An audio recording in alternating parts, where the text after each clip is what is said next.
From that sleeping pill you've taken for 15 years to the ibuprofen you pop like candy to the antacid you don't even think counts as a real medication. This is how common drugs turn dangerous after 50 and why the medication rule nobody taught you sends over 100,000 Americans to the ER every year. And spoiler alert, while some figure it out after spending 3 days in the hospital, others just keep taking the same dosages, wondering why they're suddenly dizzy, confused, or face-planting on their bathroom floor at 3 a.m. Here's the thing your doctor probably didn't mention. Your 52-year-old liver processes medications about 30% slower than your 42-year-old liver. Your kidneys are filtering at 80% capacity. That medication that used to clear your system in 6 hours, now it takes 9 hours. It's like your body switched to economy mode without asking permission. But first, let's talk about why turning 50 is when everything you thought you knew about taking medications becomes completely wrong. For 15 years, Linda took the same dose of lisinopril for her blood pressure. 10 milligrams every morning. Like clockwork. Her doctor prescribed it when she was 37, and it worked perfectly. No side effects, no problems. Blood pressure stayed right where it needed to be. Then she turned 52. Suddenly, Linda started feeling dizzy when she stood up. She'd grab the counter in her kitchen and wait for the room to stop spinning. Then came the fatigue. The kind where you need a nap after doing absolutely nothing. Her doctor ran tests, checked her thyroid, asked about her sleep. Everything came back normal. Nobody thought to check if her blood pressure medication was now too strong for her 52-year-old body. Which is insane because here's what nobody told Linda. Your body at 52 is not your body at 42. Not even close. Your liver, which is responsible for breaking down most medications, slows down significantly. We're talking about a 30% reduction in processing speed by the time you hit your early 50s. That's like your phone switching from 5G to dial-up internet, except instead of slow loading times, you get dizziness, confusion, and a fun conversation with your doctor about whether you're developing a new medical condition. And this brings us to the medication rule that could literally save your life, but nobody bothers to mention until something goes wrong. It's called start low, go slow. Doctors use this principle with elderly patients all the time. The idea is simple. When prescribing medications to older adults, start with the lowest effective dose and increase slowly only if needed. Makes sense, right? Because older bodies process medications differently. But here's the problem. Most doctors don't start thinking about this until you're 65 or older. Meanwhile, your liver started slowing down at 40. By 50, you're already dealing with significantly reduced medication processing capacity. So what happens? You take the same dose you've always taken, but now that medication is staying in your system longer. Instead of being processed and eliminated in 8 hours, it's hanging around for 11 or 12 hours. The levels build up, side effects appear, and you're sitting there wondering what's wrong with you when the real problem is nobody adjusted your dosage. The medications affected by this aren't exotic or rare. We're talking about blood pressure medications like lisinopril or metoprolol, antidepressants like sertraline or escitalopram, pain relievers like tramadol, sleeping pills, anti-anxiety medications. Basically, if you're taking a prescription that affects your brain or your cardiovascular system, there's a good chance your 50-year-old body handles it differently than your 40-year-old body did. And the consequences? Some people suffer through side effects, thinking it's just part of getting older. Others get frustrated and stop taking medications they actually need, which can be dangerous. A few end up in the ER wondering why their safe medication suddenly isn't. But if you think one medication changing is bad, wait until you hear what happens when you're taking 3, 4, or 10 medications at once. Because the average American over 50 takes at least 4 prescription medications. And that's where things get really interesting. The average American over 50 takes 4 prescription medications. Some take 10 or more. And here's the thing nobody tells you about that. When you're juggling multiple medications, the rules change completely. Let's say you go to your primary care doctor and they prescribe something for your blood pressure. Great. A few months later, you see a cardiologist who adds a cholesterol medication. Makes sense. Then your endocrinologist prescribes something for your blood sugar. Then maybe your psychiatrist adds an antidepressant because, honestly, managing all these health issues is stressful. 4 different doctors. 4 different prescriptions. And here's the problem. Your primary care doctor might not know what your cardiologist prescribed. Your cardiologist might not know about your endocrinologist's medications. And your psychiatrist? They're probably working off an outdated medication list you filled out 6 months ago. Welcome to polypharmacy. That's the medical term for when you're taking multiple medications that can potentially interact with each other. And it's way more common than you think. Now you might be thinking, wait, doesn't the pharmacy computer catch all the dangerous interactions? And yes, pharmacy systems do catch the obvious ones. If you try to fill a prescription for something that's going to cause a major interaction, the pharmacist will call your doctor. But those systems aren't perfect. They catch the dramatic stuff, the "this could kill you immediately" combinations. What they don't always catch are the subtle interactions, the ones that build up slowly over weeks or months. And then there's the cascade effect. This is where things get really wild. You take a medication. That medication causes a side effect. So your doctor prescribes another medication to treat that side effect. But the second medication causes its own side effect. So now you need a third medication. It's like a really expensive, potentially dangerous game of dominoes. Except you're the domino. Get this, 1 in 3 people over 65 experiences an adverse drug event every single year. That's not a small number. We're talking about millions of people having problems with their medications annually. And a lot of those problems are completely preventable. Oh, and by the way, when we say medications, we're not just talking about prescriptions. Most people don't even count the over-the-counter stuff. The aspirin you take every day. The antacid you pop after dinner. The multivitamin. The fish oil supplement, all of those count. All of those can interact with your prescription medications. So why does all of this suddenly matter more at 50? What's actually happening inside your body that makes medications behave differently? Turns out it's not just one thing. It's 3 major systems all deciding to slow down at the same time, like your body's going on strike. And your liver is the first to walk off the job. Let's talk about your liver, which at 50 basically becomes the office worker who used to crush deadlines, but now needs 3 coffee breaks and a nap just to answer emails. Your liver is responsible for breaking down most of the medications you take. It does this using a system of enzymes called cytochrome P450. That's a fancy name for your liver's processing plant. When you're younger, these enzymes work fast. They break down medications efficiently and get them out of your system. But starting around age 40, and definitely by 50, these enzymes start slowing down. We're talking about a measurable decrease in efficiency. By the time you're 60, your liver is working at about 70% of what it did when you were 30.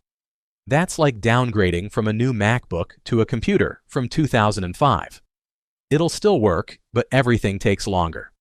Then there are your kidneys. These are the filters that get rid of medication waste. And they're also slowing down. Your kidneys filter about 1% less blood per year after you turn 40. Do the math. By 60, you're down about 20%. That medication that used to be completely eliminated from your body in 8 hours, now it's taking 10 or 11 hours. Maybe longer. But wait, there's more. Your body composition is also changing. As you age, you lose muscle mass and gain fat tissue. This matters because medications are either fat-soluble or water-soluble. Fat-soluble medications get stored in your fat tissue. Water-soluble medications distribute through your body water. When you have more fat and less water, fat-soluble drugs stick around longer. They accumulate. They build up over time. Let me give you a concrete example. Say you take a sleeping pill like Zolpidem. When you were 40, your body processed it in about 6 hours. By the time you're 55, that same dose might take 9 or 10 hours to clear. So you take it at 10 p.m., fall asleep fine, but wake up at 6 a.m. feeling groggy and confused because there's still medication in your system. You think you just didn't sleep well, but really you're experiencing what's called a hangover effect. And here's the kicker. Most medication dosing guidelines are based on studies done with younger, healthier populations. The average clinical trial participant is not a 55-year-old taking 4 other medications. They're usually younger adults with fewer health issues. So the standard doses might actually be too high for people over 50. But doctors don't always adjust for this. Not because they're bad doctors, but because it's not always emphasized in their training.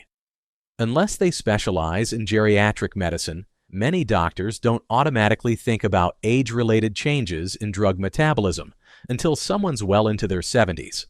Okay, so your liver's working slower, your kidneys are at 80% capacity, and medications are hanging around longer than they should. That's already a problem. But now let's talk about what happens when you add a second medication into this slower system. Because that's when people end up in the ER, and it's usually from medications you'd never suspect.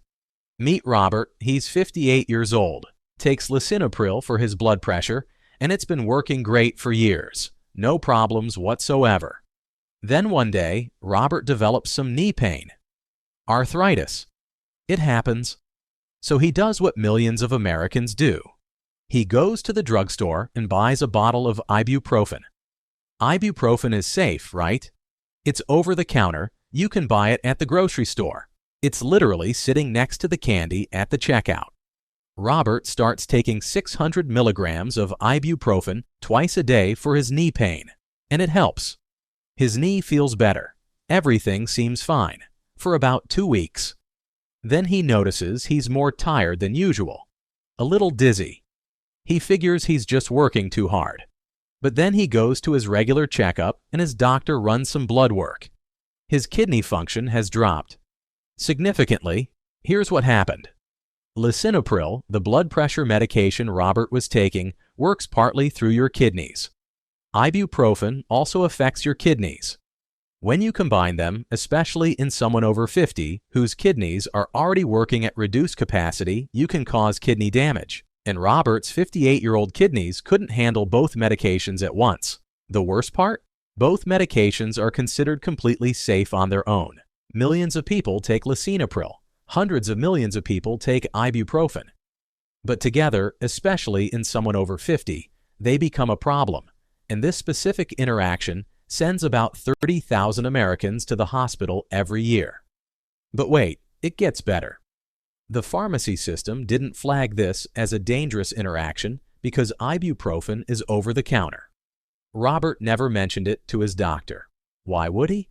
It's just ibuprofen, and his doctor never thought to ask about over-the-counter pain relievers during their appointments. So Robert almost damaged his kidneys permanently because nobody connected the dots between his prescription blood pressure medication and the over-the-counter pain reliever he bought at CVS. And this isn't some rare, weird case. Here are other common, safe combinations that become dangerous after 50. Blood thinners like warfarin combined with aspirin. Both thin your blood, so together they increase your bleeding risk. Statins for cholesterol combined with certain antibiotics like clarithromycin can cause muscle breakdown. Antidepressants called SSRIs combined with NSAIDs like ibuprofen or naproxen can cause stomach bleeding.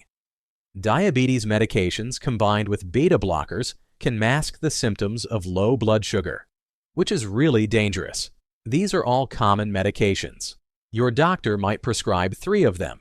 You might buy the 4th one yourself at the store. And suddenly, you have a dangerous combination running through your slower 50-plus-year-old system. The pharmacy computer systems catch the really obvious stuff, the combinations that could kill you immediately. But they don't always catch these slower, cumulative interactions, the ones that build up over weeks. And if you think ibuprofen interactions are scary, wait until we talk about the medication that's in 60 million American medicine cabinets right now. A medication so common that most people don't even think of it as a real drug. But after 50, this little pill becomes one of the most dangerous things you can take, especially if you're combining it with literally dozens of other common medications. We're talking about diphenhydramine. You know it as Benadryl, or Tylenol PM, or Unisom, or any of the dozen other brand names it hides behind. About 60 million Americans take this medication regularly, and it's on something called the Beers Criteria list of medications that older adults should avoid or use with extreme caution. What the hell is the Beers Criteria? Glad you asked. It's a list compiled by geriatric medicine experts of medications that are potentially inappropriate for people over 65. Think of it as the medical community's official "these drugs are risky for older people" list. It gets updated every few years based on the latest research, and diphenhydramine has been on it for a while. Here's why this medication is problematic after 50. Diphenhydramine is what's called an anticholinergic drug. That means it blocks certain chemical signals in your brain and body. In your younger years, your body could handle this, but after 50, anticholinergic medications can cause confusion, memory problems, and increase your risk of falling. And falls after 50 are no joke. A hip fracture at 60 has serious consequences.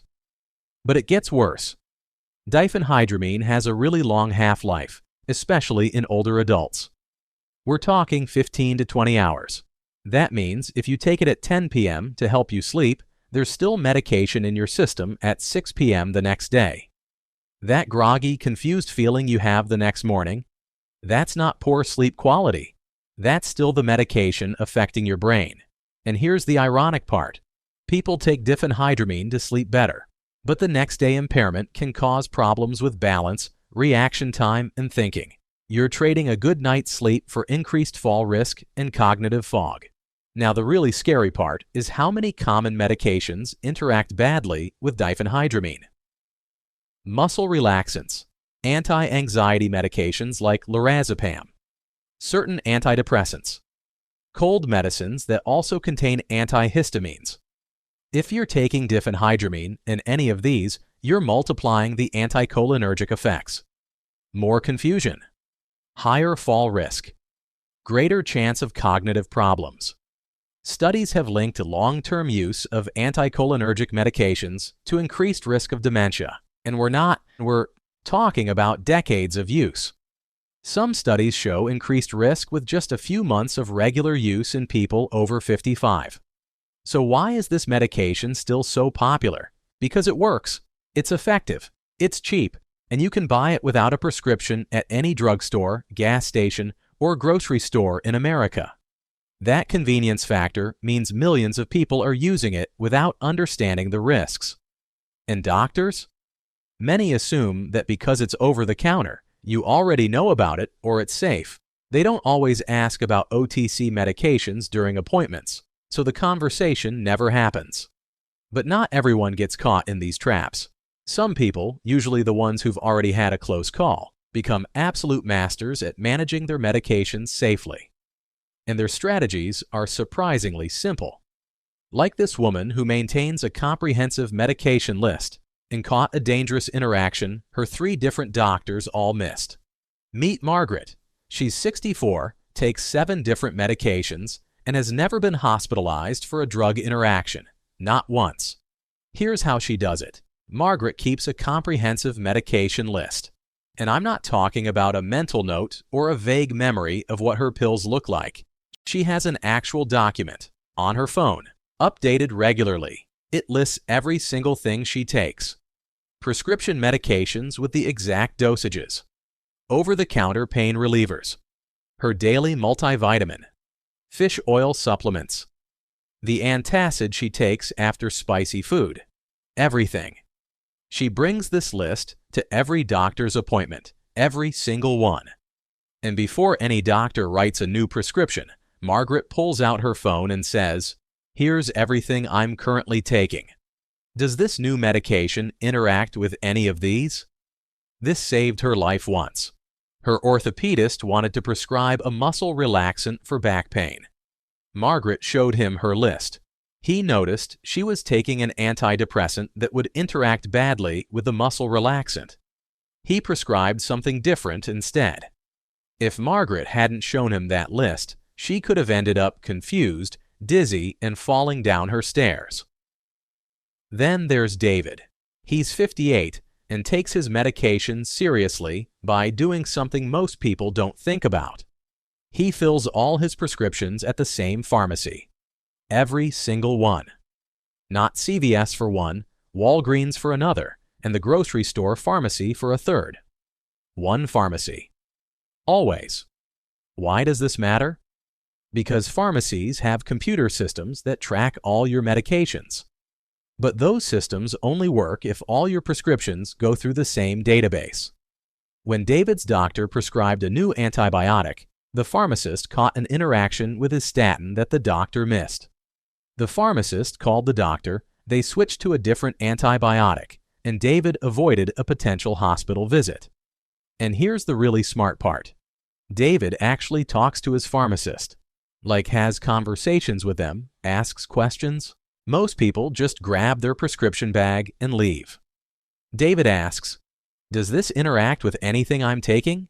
Should I take it with food? What side effects should I watch for?" Pharmacists go to school for 6 years. They know this stuff cold. Use them. Then there's Susan, who did something even more proactive. She requested what's called a medication reconciliation appointment with her doctor. This is where you sit down and review every single medication you're taking and ask, "Do I still need this?" Turns out, Susan was taking 2 different medications for the same condition. One prescribed 5 years ago, one prescribed 2 years ago. Nobody bothered to stop the first one when they started the second. She was also taking a medication for acid reflux that she didn't need anymore because she'd changed her diet. After that appointment, Susan went from 8 medications to 5. Fewer pills, fewer interactions, lower costs, better quality of life. This is called deprescribing. It's the process of thoughtfully reducing or stopping medications that are no longer necessary. Some medications get prescribed and then just stay on your list forever. Nobody thinks to question whether you still need them. Studies suggest about 40% of people over 65 are taking at least one unnecessary medication. There are also technology tools that help. Apps like Medisafe or MyTherapy that check for interactions. Pill organizers with built-in alarms so you never miss a dose or accidentally double up. These aren't fancy, they're practical. The common thread with all these people? They treat medication management as an active process, not something that just happens to them. They ask questions.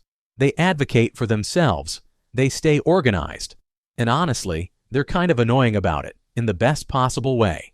So those are the people who figured it out, usually after a scare, or because they work in healthcare.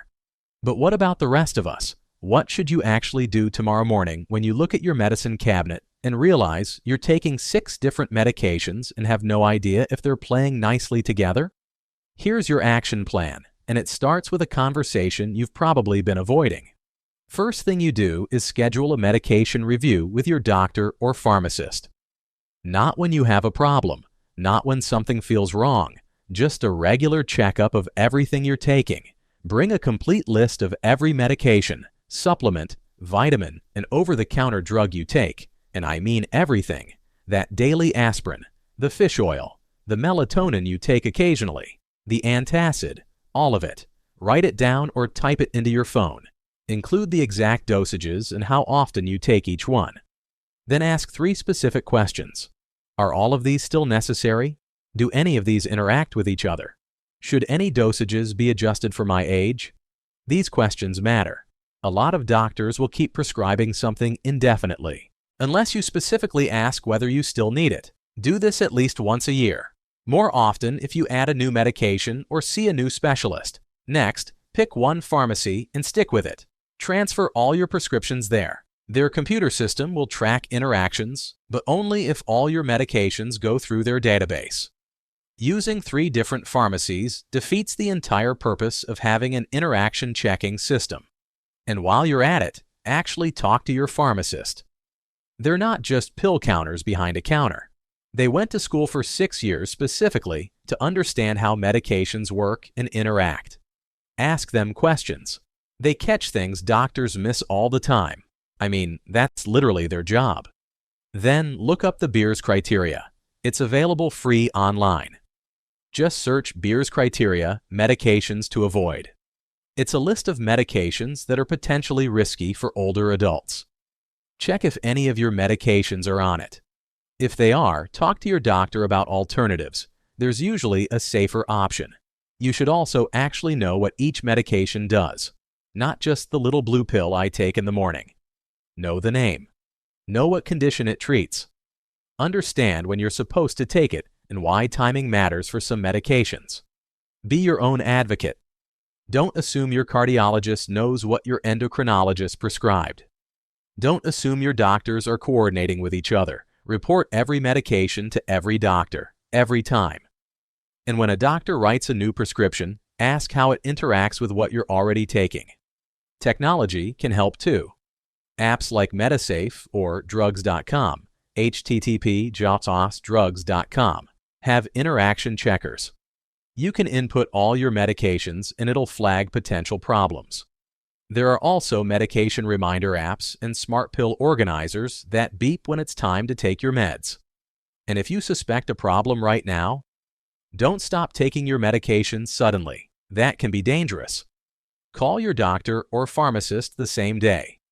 If you're experiencing severe symptoms like chest pain, difficulty breathing, or extreme confusion, go to the emergency room. And here's the good news, because there actually is some.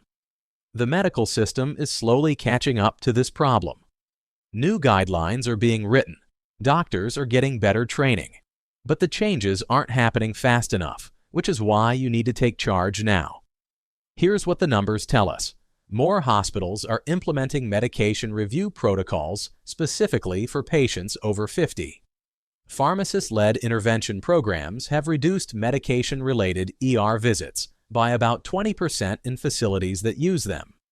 Electronic health record systems are getting better at catching interactions, though they're still not perfect. That's the good news. The bad news? About 40% of people over 65 are still taking at least one potentially inappropriate medication. Adverse drug events still cause over 100,000 hospitalizations every year in the United States, and many doctors still aren't getting adequate training in geriatric pharmacology unless they specifically go into that field. The risk of medication problems increases with every decade past 50. By age 60, you're twice as likely to have an adverse drug reaction as you were at 40. By 70, that risk triples. But here's the thing that a lot of people miss. The problems start at 50, not 65. Your liver and kidneys don't wait until you're officially a senior citizen to start slowing down.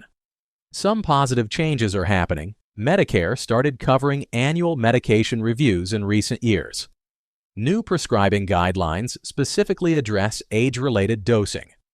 Some insurance companies are even incentivizing deprescribing programs where doctors get paid to thoughtfully reduce unnecessary medications. But there's still a lot missing. Most medication reviews are reactive, not proactive. They happen after a problem, not before. Coordination between specialists is still spotty. Many people see 3 or 4 different doctors who never talk to each other. And patient education at the point of prescription? That's still pretty hit or miss. You might get a pharmacist who takes the time to explain everything, or you might just get a prescription bag and a take with food sticker. The bottom line is the system is improving, but slowly. Too slowly. You can't wait for the medical system to fix itself and then protect you. Individual action matters now. Remember that ibuprofen and blood pressure medication interaction we talked about? More warning labels exist now, but only because tens of thousands of people ended up in the ER first. That's usually how these things work. The system learns from mistakes. Your job is to not be one of those mistakes.